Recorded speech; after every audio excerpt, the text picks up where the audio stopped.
Fourth chapter of Shrimad Bhagavad Gita in Hindi. चौथा अध्याय ज्ञान कर्म संन्यास योग। तीसरे अध्याय के श्लोक 4 से 21 तक में भगवान ने कई प्रकार के नियत कर्मों के आचरण की आवश्यकता बताई। फिर 30वें श्लोक में भक्ति प्रधान कर्मयोग की विधि से ममता, आसक्ति और कामनाओं का सर्वथा त्याग करके प्रभु प्रीत्यर्थ कर्म करने की आज्ञा दी। उसके बाद 31 से 35वें श्लोक तक उस सिद्धांत के अनुसार कर्म करने वालों की प्रशंसा और नहीं करने वालों की निंदा की है तथा राग और द्वेष के वश में न होकर स्वधर्म पालन के लिए जोर दिया गया है। फिर 36वें श्लोक में अर्जुन के पूछने से 37वें श्लोक से अध्याय पूरा होने तक काम को सर्व अनर्थों का कारण बताया गया है और बुद्धि के द्वारा इंद्रियों और मन को वश करके उसका नाश करने की आज्ञा दी गई है। लेकिन कर्मयोग का महत्व बड़ा गहन है, इसलिए भगवान फिर से उसके विषय में कई बातें अब बताते हैं। उसका आरंभ करते हुए पहले 3 श्लोकों में उस कर्मयोग की परंपरा बताकर उसकी महिमा सिद्ध करके प्रशंसा करते हैं। Fourth chapter of Shrimad Bhagavad Gita in Hindi. अथ चतुर्थोऽध्यायः। श्री भगवानुवाच इम विवस्वते योगं प्रोक्तवानहमव्ययम् विवस्वान्मन्वे प्राह मनुरिक्ष्वाक्वे ब्रवीत। 1। श्री भगवान बोले, मैंने इन अविनाशी योग को सूर्य से कहा था, सूर्य ने अपने पुत्र वैवस्वत मनु से कहा और मनु ने अपने पुत्र राजा इक्ष्वाकु से कहा। 1 एवं परंपरा प्राप्त मिम राजर्षयो विदुः सकाले ने महता योगो नष्टः परंतप। 2 हे परंतप अर्जुन, इस प्रकार परंपरा से प्राप्त इस योग को राजर्षियों ने जाना, किंतु उसके बाद वह योग बहुत काल से इस पृथ्वी लोक में लुप्तप्राय हो गया। 2 स एवायं मया तेद्य योगः प्रोक्तः पुरातनः भक्तोऽसि में सखा चेति रहस्य हेतुत्तमम्। 3 तू मेरा भक्त और प्रिय सखा है, इसलिए यह पुरातन योग आज मैंने तुझे कहा है, क्योंकि यह बड़ा ही उत्तम रहस्य है, अर्थात गुप्त रखने योग्य विषय है। 3 अर्जुन उवाच अपरं भवतो जन्म परं जन्म विवस्वतः कथमेतद्विजानीया त्वमादौ प्रोक्तवानिति।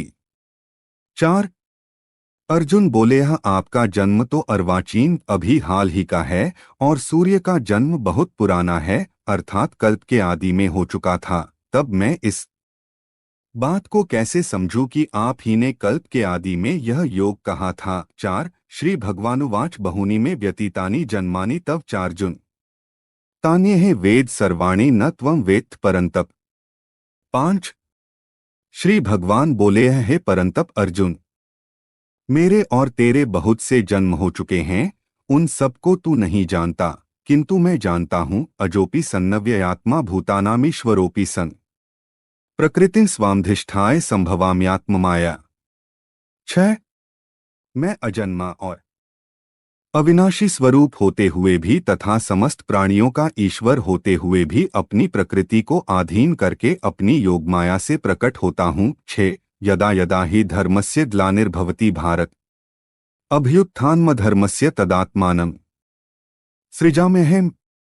7 हे भारत, जब जब धर्म की हानि और अधर्म की वृद्धि होती है, तब तब ही मैं अपने रूप को रचता हूँ, अर्थात साकार रूप से लोगों के सम्मुख प्रकट होता हूँ। 7 परित्राणाय साधूना विनाशाय च दुष्कृतां धर्म संस्थापनार्थाय संभवामि युगे युगे। 8 साधु पुरुषों का उद्धार करने के लिए, पाप कर्म करने वालों का विनाश करने के लिए और धर्म की अच्छी तरह से स्थापना करने के लिए मैं युग युग में प्रकट हुआ करता हूँ। 8 जन्म कर्म में दिव्यमेवं यो वेत्ति तत्वतः त्यक्त्वा देह पुनर्जन्म नैति मामेति सोर्जुन। 9 हे अर्जुन, मेरे जन्म और कर्म दिव्य अर्थात निर्मल और अलौकिक हैं। इस प्रकार जो मनुष्य तत्व से जान लेता है, वह शरीर को त्याग कर फिर जन्म को प्राप्त नहीं होता, किंतु मुझे ही प्राप्त होता है। 9 वीतराग भय क्रोधा मनमया मामुपाश्रिता है बहवो ज्ञानतपसा पूता मद भाव मांगता है। 10 पहले भी जिनके राग, भय और क्रोध सर्वथा नष्ट हो गए थे और जो मुझ में अनन्य प्रेम पूर्वक स्थिर रहते थे, ऐसे मेरे आश्रित रहने वाले बहुत से भक्त उपर्युक्त ज्ञानरूप तप से पवित्र होकर मेरे स्वरूप को प्राप्त हो चुके हैं। 10 ये यथामा प्रपद्यन्ते तांस्तथैव भजाम्यहम् मम वर्तमानुवर्तन्ते मनुष्याः पार्थ सर्वशः। 11 हे अर्जुन, जो भक्त मुझे जिस प्रकार भजते हैं मैं भी उनको उसी प्रकार भजता हूँ, क्योंकि सभी मनुष्य सब प्रकार से मेरे ही मार्ग का अनुसरण करते हैं। 11 कांक्षन्तः कर्मणा सिद्धि यजन्त इह देवता है क्षिप्रं हि मानुषे लोके सिद्धिर्भवति कर्मजा। 12 इस मनुष्य लोक में कर्मों के फल को चाहने वाले लोग देवताओं का पूजन किया करते हैं, क्योंकि उनको कर्मों से उत्पन्न होने वाली सिद्धि शीघ्र मिल जाती है।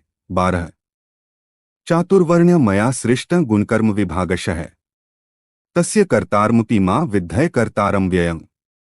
13 ब्राह्मण, क्षत्रिय, वैश्य और शूद्र इन 4 वर्णों का समूह गुण और कर्मों के विभाग पूर्वक मेरे द्वारा रचा गया है। इस प्रकार उस सृष्टि रचनादि कर्म का कर्ता होने पर भी मुझ अविनाशी परमेश्वर को तू वास्तव में अकर्ता ही जान। 13 न मा कर्माणि लिम्पन्ति न मे कर्मफले स्पृहा इति मा योभिजानाति कर्मभिर्न्स बध्यते। 14 कर्मों के फल में मेरी स्पृहा नहीं है, इसलिए मुझे कर्म लिप्त नहीं करते। इस प्रकार जो मुझे तत्व से जान लेता है वह भी कर्मों से नहीं बंधता। 14 एवं ज्ञात्वा कृतं कर्म पूर्वैरपि मुमुक्षुभ्यः कुरु कर्मैव तस्मात् त्वं पूर्वैः पूर्वतरं कृतम्।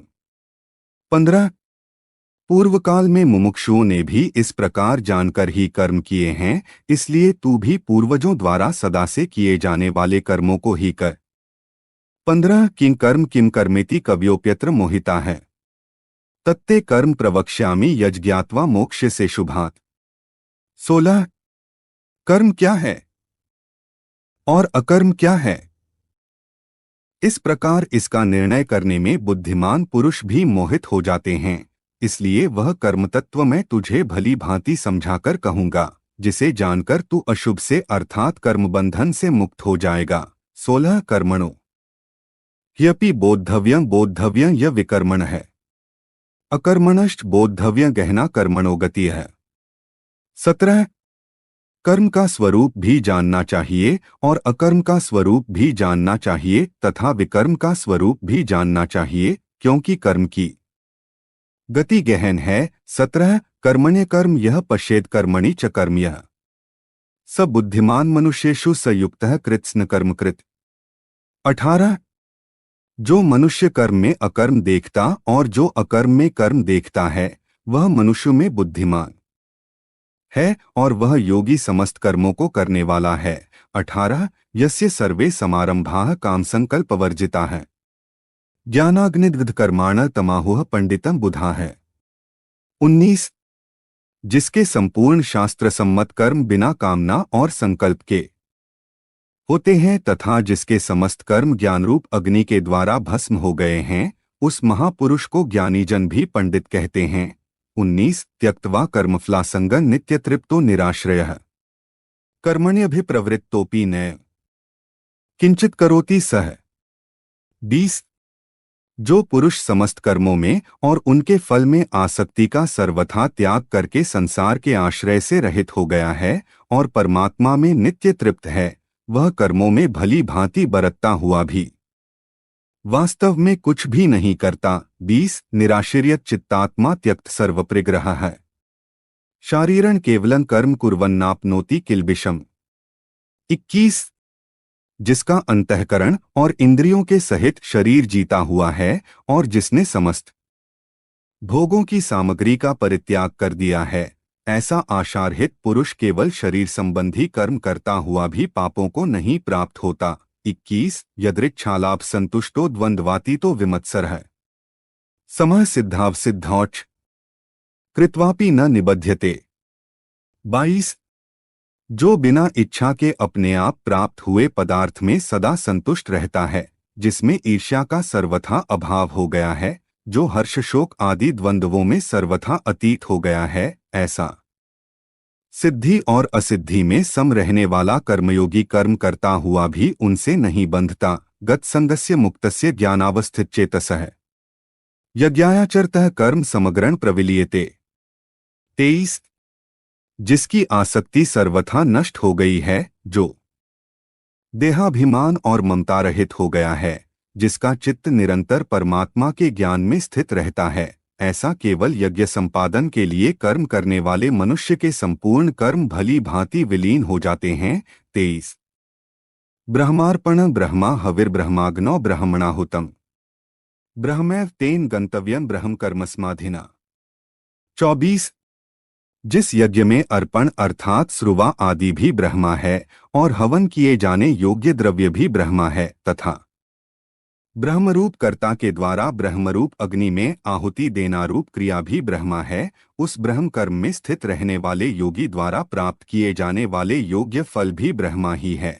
दैव में वापरे यज्ञ योगिनः पर्युपास्ते ब्रह्माग्नाव परे यज्ञ यज्ञैनवोपजुह्नति। 25 दूसरे योगीजन देवताओं के पूजन रूप पर ब्रह्मा परमात्मा रूप अग्नि में अभेद दर्शन रूप यज्ञ के द्वारा ही आत्मरूप यज्ञ का हवन किया करते हैं। 25 श्रोत्रादीन इंद्रियाण्यन्ये संयमाग्निषु जुह्नति शब्दादीन विषयानन्य इंद्रियाग्निषु जुह्नति।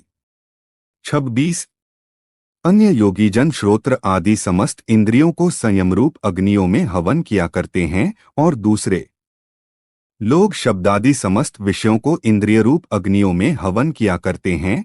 26 सर्वाणींद्रिय कर्माणि प्राण कर्माणि चापरे आत्मसंयमयोगाग्नौ जुह्नति ज्ञानदीपिते।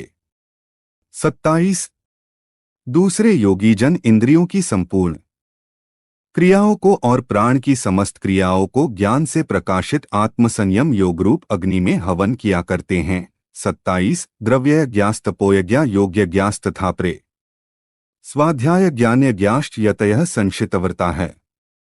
28 कई पुरुष द्रव्य संबंधी यज्ञ करने वाले हैं, कितने ही तपस्या रूप यज्ञ करने वाले हैं तथा दूसरे कितने ही योग रूप यज्ञ करने वाले हैं, कितने ही अहिंसादि तीक्ष्ण व्रतों से युक्त यत्नशील पुरुष स्वाध्याय रूप ज्ञान यज्ञ करने वाले हैं। 28 अपाने जुह्नति प्राण प्राणेपान तथापरे प्राणापान गति रुद्ध्वा प्राणायाम परायणा है।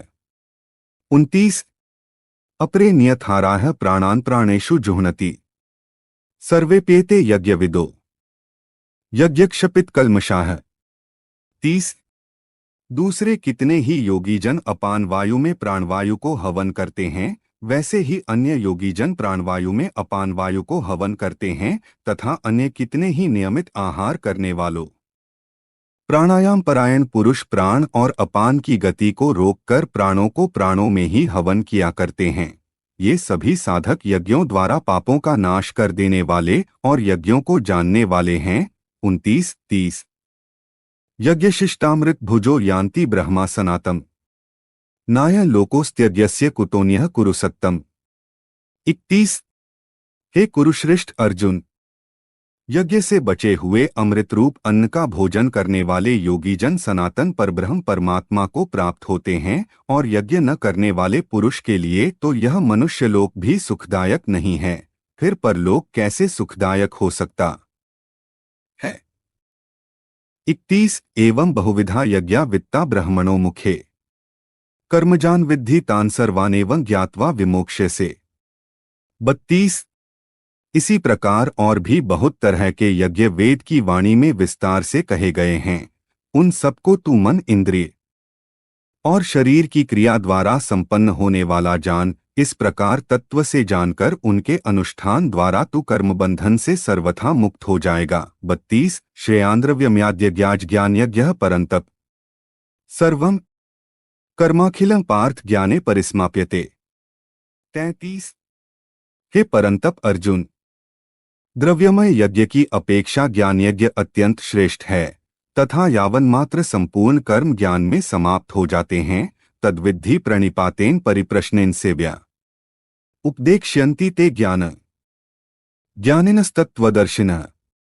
34 उस ज्ञान को तू तत्वदर्शी ज्ञानियों के पास जाकर समझ उनको भली भांति दंडवत प्रणाम करने से, उनकी सेवा करने से और कपट छोड़कर सरलतापूर्वक प्रश्न करने से वे परमात्म तत्व को भली भांति जानने वाले ज्ञानी महात्मा तुझे उस तत्वज्ञान का उपदेश करेंगे।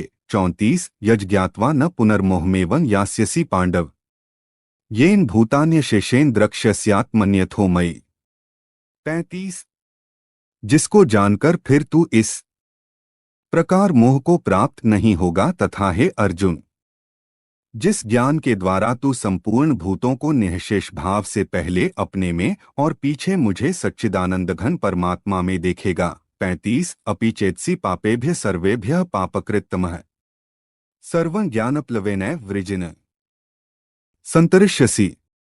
36 यदि तू अन्य सब पापियों से भी अधिक पाप करने वाला है तो भी तू ज्ञानरूप नौका द्वारा निःसंदेह संपूर्ण पाप समुद्र से भली भांति तर जाएगा। 36 यथैधांसि समिद्धोऽग्निर्भस्मसात् कुरुतेऽर्जुन ज्ञानाग्निः सर्वकर्माणि भस्मसात् कुरुते तथा। 37 क्योंकि हे अर्जुन, जैसे प्रज्वलित अग्नि ईंधनों को भस्ममय कर देती है, वैसे ही ज्ञानरूप अग्नि संपूर्ण कर्मों को भस्ममय कर देती है। 37 न ही ज्ञानेन सदृशं पवित्रमेव विद्यते तत्स्वयं योग संसिद्ध कालेनात्मनि विन्दति। 38 इस संसार में ज्ञान के समान पवित्र करने वाला निःसंदेह कुछ भी नहीं है। उस ज्ञान को कितने ही काल से कर्मयोग के द्वारा शुद्धांतःकरण हुआ मनुष्य अपने आप ही आत्मा में पा लेता है। 38 श्रद्धावान लभते ज्ञान तत्परः संयतेन्द्रियः ज्ञान लब्ध्वा परां शांतिं चिरेणाधिगच्छति। 39 जितेंद्रिय साधन प्रायण और श्रद्धावान मनुष्य ज्ञान को प्राप्त होता है तथा ज्ञान को प्राप्त होकर वह बिना विलंब के तत्काल ही भगवत प्राप्ति रूप परम शांति को प्राप्त हो जाता है। 39 अज्ञश्चा श्रद्धानश्च संशयात्मा विनश्यति नाय लोकोस्ति न परो न सुखं संशयात्मनः। 40 विवेकहीन और श्रद्धारहित संशयुक्त मनुष्य परमार्थ से अवश्य भ्रष्ट हो जाता है। ऐसे संशयुक्त मनुष्य के लिए न यह लोक है, न परलोक है और न सुख ही है। 40 योग संन्यस्त कर्माण ज्ञान संच्छिन्न संशयम् आत्मवंत न कर्माणि निबध्नन्ति धनंजय। 41 हे धनंजय, जिसने कर्मयोग की विधि से समस्त कर्मों को परमात्मा में अर्पण कर दिया है और जिसने विवेक द्वारा समस्त संशयों का नाश कर दिया है, ऐसे वश में किए हुए अंतःकरण वाले पुरुष को कर्म नहीं बांधते। 41 तस्माद् ज्ञान संभूतं हृत्स्थं ज्ञानासीनात्मनः छित्त्वेन संशय योगमातिष्ठोत्तिष्ठ भारत। 42 इसलिए हे भरतवंशी अर्जुन, तू हृदय में स्थित इस अज्ञान जनित अपने संशय का विवेक ज्ञान रूप तलवार द्वारा छेदन करके समत्वरूप कर्मयोग में स्थित हो जा और युद्ध के लिए खड़ा हो जा। 42 तत्सदिति श्रीमद् भगवद गीता सूपनिषत्सु ब्रह्म विद्याया योग शास्त्रे श्रीकृष्णार्जुन संवादे ज्ञान कर्म संन्यास योगो नाम चतुर्थोध्यायः। 4 इस प्रकार उपनिषद, ब्रह्म विद्या तथा योग शास्त्र रूप श्रीमद् भगवद गीता के श्रीकृष्ण अर्जुन संवाद में ज्ञान कर्म संन्यास योग नामक चतुर्थ अध्याय संपूर्ण हुआ।